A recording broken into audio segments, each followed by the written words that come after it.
In the grand saga of England's birth, some figures stand as colossal monuments, their names etched into the very bedrock of history. Alfred the Great, the scholar king who saved his people from annihilation. His grandson, Athelstan, the first to truly claim the title King of all England. But what of the man who stood between them?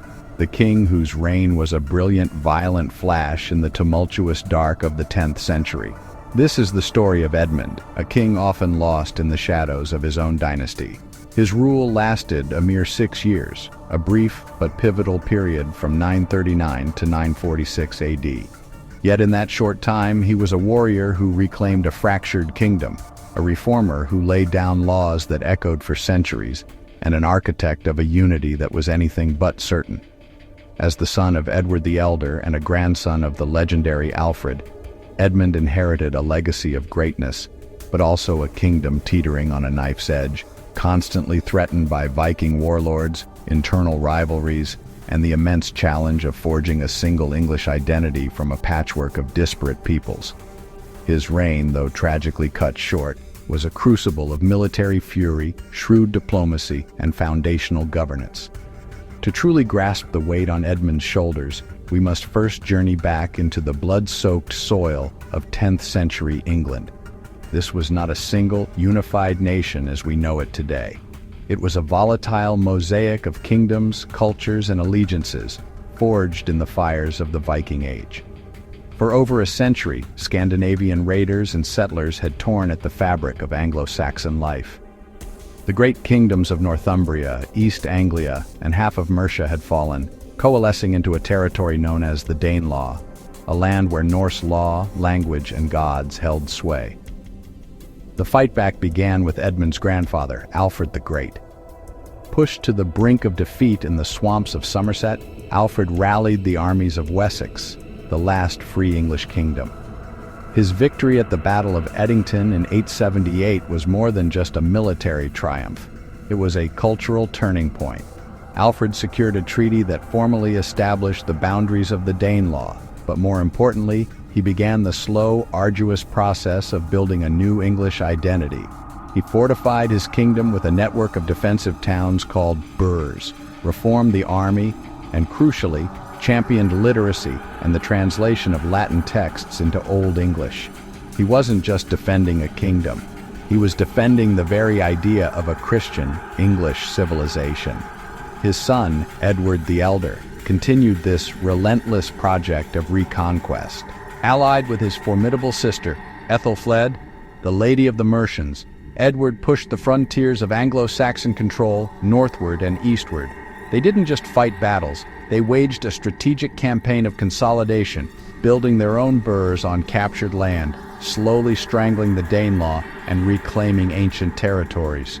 By the time of Edward's death in 924, the dream of a single united England seemed within reach. That dream was realized by Edmund's half-brother, Athelstan. Crowned at the symbolic site of Kingston upon Thames, Athelstan was a king of boundless ambition and military genius. In 927, he marched north and seized the Viking kingdom of York, expelling its ruler and, for the first time, bringing all the old Anglo-Saxon kingdoms under the dominion of a single West Saxon king. He styled himself not merely King of the Anglo-Saxons, but Rex Totius Britanniae, King of all Britain.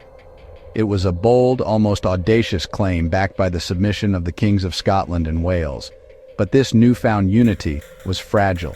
Ethelstan's dominance provoked a massive backlash. In 937, a grand coalition of his enemies assembled to destroy him. At its head was Olaf Guthfrithson, the Viking king of Dublin, who sought to reclaim his family's throne in York. He was joined by Constantine II, king of the Scots and the Britons of Strathclyde. This was a clash of nations, a battle for the very soul of the island. The resulting conflict, the Battle of Brunanburh, was a cataclysm. The Anglo-Saxon chronicle, abandoning its usual terse style, erupts into a triumphant poem describing a field of slaughter that lasted from sunrise to sunset.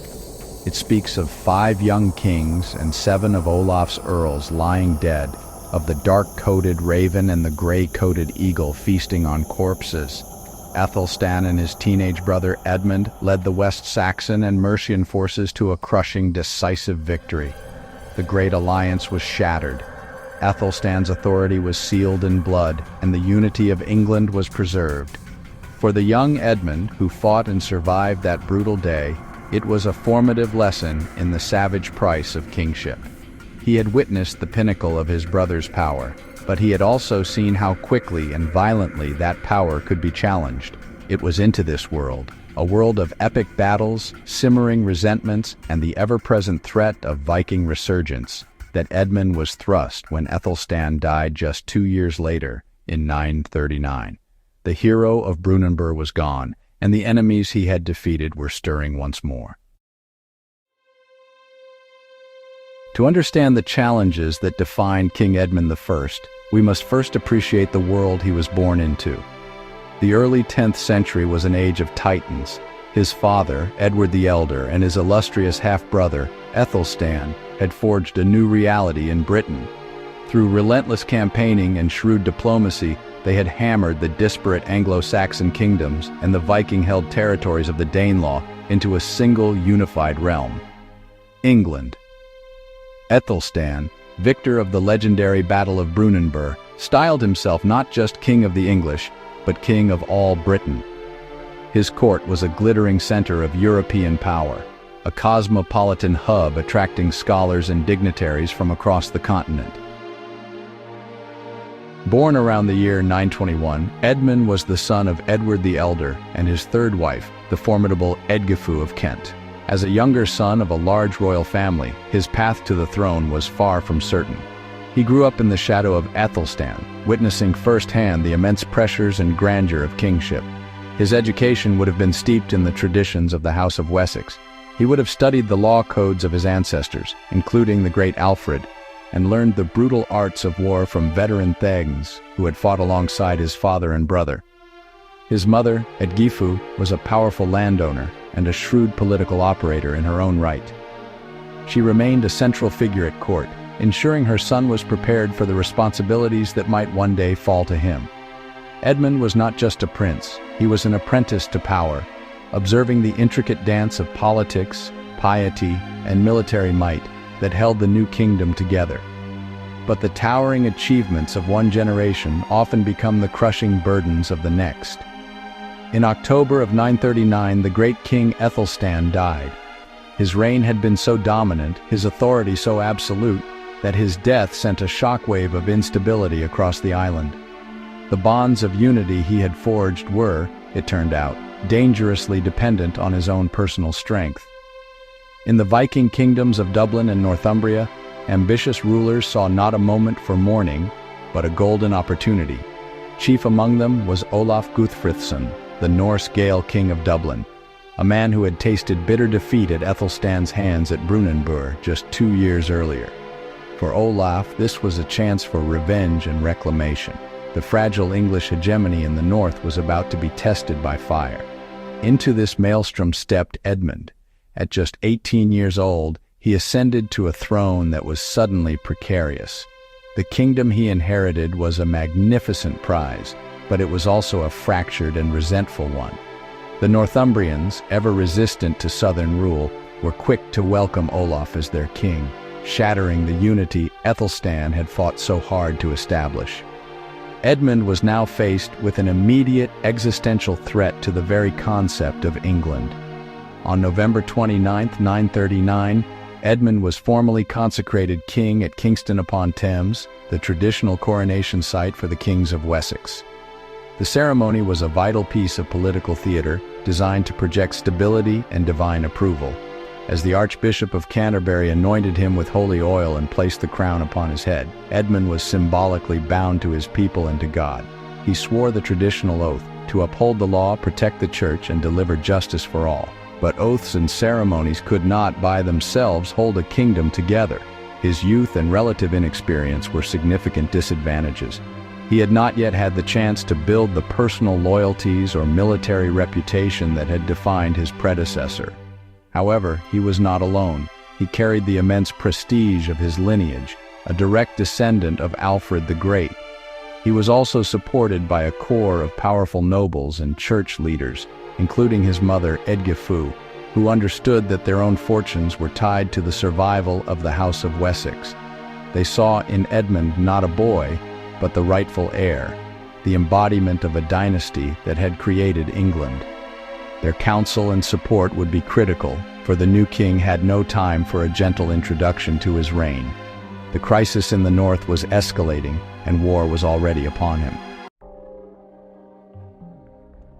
For the newly crowned King Edmund, barely 18 years old, the shadow of his brother Aethelstan loomed large.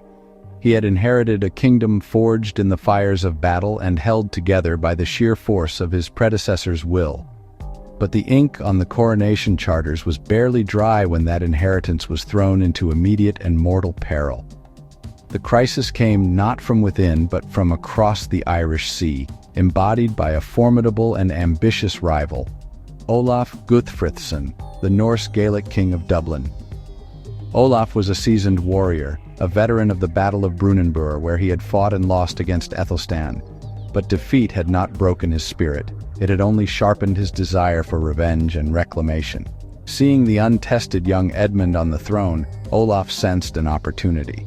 He launched a swift and audacious invasion of Northumbria, the northernmost and most volatile of the English kingdoms.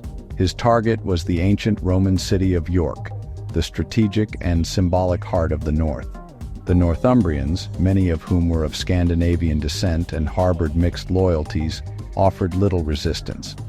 Some may have even welcomed Olaf as a liberator from West Saxon rule.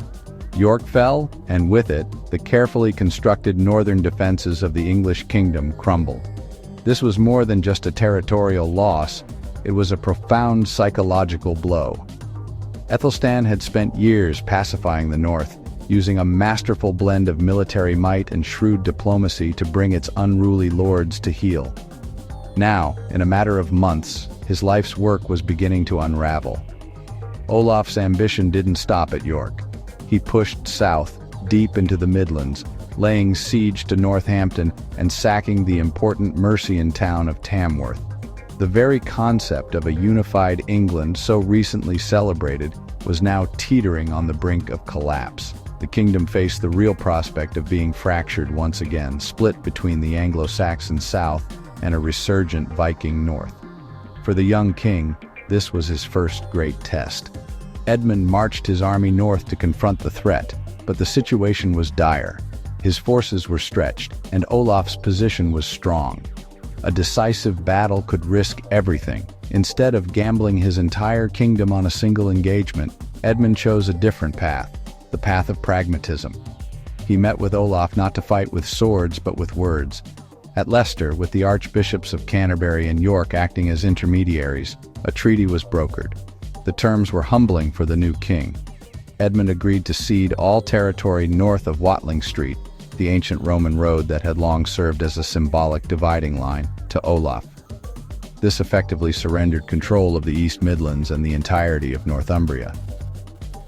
To many of his battle-hardened thanes, this must have felt like a capitulation, a shameful retreat from the legacy of his father and brother. Yet this was not an act of weakness, but one of calculated strategic patience. The Treaty of Leicester bought Edmund what he needed most: time. It allowed him to secure his authority over Wessex and Mercia, to consolidate his resources, and to rebuild his military strength without the pressure of an active war on his northern border. He could govern the lands he held securely, minting coins and issuing charters that reinforced his royal authority, all while waiting for the right moment to strike back. The treaty was a tactical withdrawal, a temporary concession in a much longer game for the ultimate prize: a single, united England. Edmund was playing the long game, and he was willing to endure a short-term loss for a long-term victory. The moment Edmund was waiting for arrived sooner than anyone could have anticipated. In 941, just 2 years after his triumphant invasion, Olaf Guthfrithson died while raiding in what is now Scotland. His sudden demise left a power vacuum in the Viking-held territories. The alliance he had forged was fragile, and without his leadership, it quickly fractured. This was the opening Edmund needed. In 942, he unleashed the army he had been carefully preparing. He launched a lightning campaign not against the distant stronghold of York, but against the strategic heartland of Viking power in the Midlands, the confederation known as the Five Boroughs. These were the fortified towns of Leicester, Lincoln, Nottingham, Stamford, and Derby. They were more than just military garrisons. They were centers of administration, trade, and Scandinavian settlement. As the Anglo-Saxon Chronicle poetically records, Edmund liberated the towns, freeing the Danes who had long been subjected by force to the fetters of the heathens. This campaign was a masterpiece of speed and decisiveness. One by one, the boroughs fell back into Anglo-Saxon hands. The victory was total. With the Midlands secured, the path to the north was open.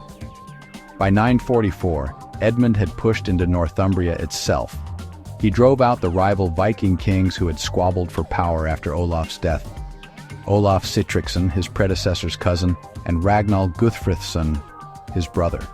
They were expelled, forced to flee back to their power bases in Dublin and beyond. In just a few short years, Edmund had completely reversed his initial losses. He had not only reclaimed every inch of territory ceded in the treaty, but had also decisively crushed the Norse leadership that threatened his kingdom. These victories were far more than simple military triumphs.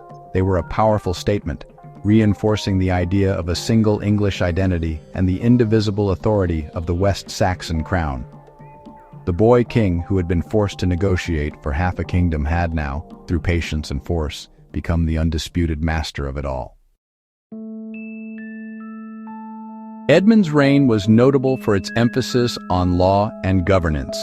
Building on the foundations laid by Alfred and Edward, Edmund issued charters and legal codes that sought to standardize justice across the kingdom. His laws addressed issues such as theft, property rights, and the protection of the church. One of Edmund's key legal innovations was the promotion of peace guilds, local associations that pledged to uphold law and order. These guilds reflected a growing sense of communal responsibility and the king's role as a guarantor of justice. Edmund also worked to strengthen the authority of royal officials, ensuring that laws were enforced consistently. His legal reforms were not merely administrative, they reflected a vision of a more cohesive and civilized society. Edmund understood that military conquest alone could not unify England. It required a shared legal and moral framework.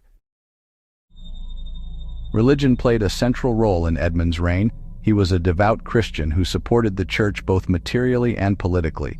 Edmund maintained close ties with leading ecclesiastical figures, including Dunstan, who would later become Archbishop of Canterbury and a key architect of monastic reform. Edmund's support for monasticism laid the groundwork for the Benedictine revival that would flourish under his son Edgar.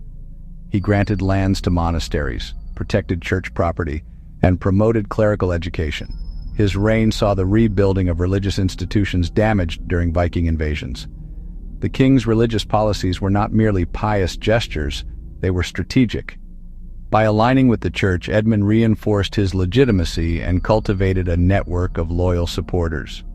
The church, in turn, played a crucial role in promoting literacy, law, and moral order. Edmund married twice. His first wife, Elfgifu, was a noblewoman of considerable influence. She bore him 2 sons, Edwig and Edgar, both of whom would later become kings. Elfgifu was later canonized as Saint Elfgith, known for her piety and charitable works. She founded Shaftesbury Abbey, which became a center of religious life. After Elfgifu's death in 944, Edmund married Ethelfled of Damerham, daughter of Ealdorman Elfgar of Wiltshire. This marriage strengthened ties with powerful southern nobles and reinforced Edmund's political base. Edmund's family life was marked by both joy and tragedy. His sons were too young to succeed him upon his death, leading to a temporary shift in succession. Nevertheless, his dynastic legacy endured, with Edgar's reign later hailed as a golden age of peace and reform. Edmund's reign ended abruptly and violently. On May 26, 946, he was attending a feast at Puckle Church in Gloucestershire when he attempted to apprehend an outlaw named Leofa. In the ensuing struggle, Leofa fatally stabbed the king. The motive remains unclear. Some sources suggest personal revenge, others imply political conspiracy. Edmund's death shocked the realm. He was only in his mid-20s and had achieved significant progress in unifying England.